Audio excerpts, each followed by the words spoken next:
Well, the action is amping up on the hit CBS show FBI, and already this season we have seen investigations into mass shootings, a serial killer, and a drug cartel. And week after week, it is Assistant Special Agent in Charge, Jubal Valentine, played by Jeremy Sisto, that is the glue that holds it all together. Take a look. Jubal. Yeah. All 3 victims were married, right? Yeah, what? When they were found, they didn't have wedding rings on. None of them? Nope. So he takes the ring as a trophy. What does that mean? Ring means romance, right? Well, possession in a way. Maybe he wants to feel like he's stealing them from their husbands. Okay, so if he's sexually obsessed, then maybe he observed them first. Jubal, we'll go talk to Santos's husband, see if he knows anyone with eyes on her. Jubal. Yeah. Yeah, that sounds good. I'll tell Skola and Tiffany to talk to the husbands of the other victims. The wire used to tie up the victims, that wasn't 14-gauge electrical wire tied with a square knot, was it? Good guess. Thanks.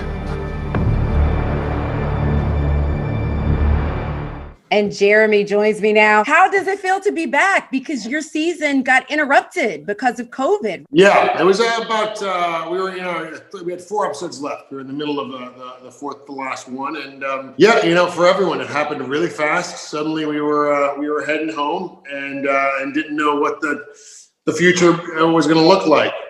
But things are starting to seem like they're going to be handled in a way that will bring us back to a normalcy, which I know we're all craving.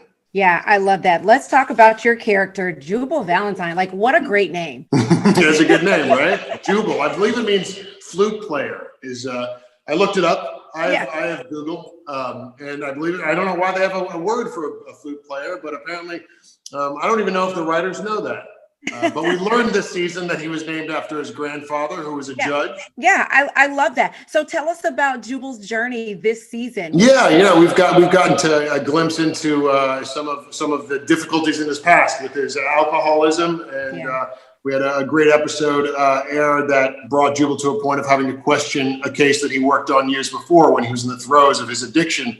And we got to meet someone who was very important to him, his ex-partner he was having an affair with. And you just got to see, you're used to seeing Jubal in charge, and you really got to see a glimpse into a time when he was not in charge of his own life. Yeah, but that's okay. We need to see some layers of Jubal and definitely some possible romance situations going on. We want to see that. So you guys have a new character this season, Tiffany, who just kind of kicked the door down coming in. She was just like, I'm here. What did you say? She's amazing. Yeah. Really cool addition to the show.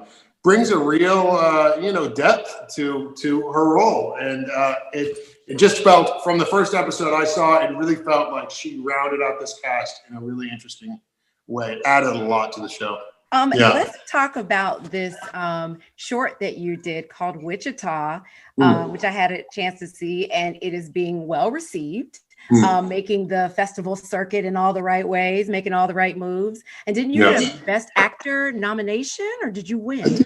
I did. I think I did win something in Italy. Yeah, a film. So many awards.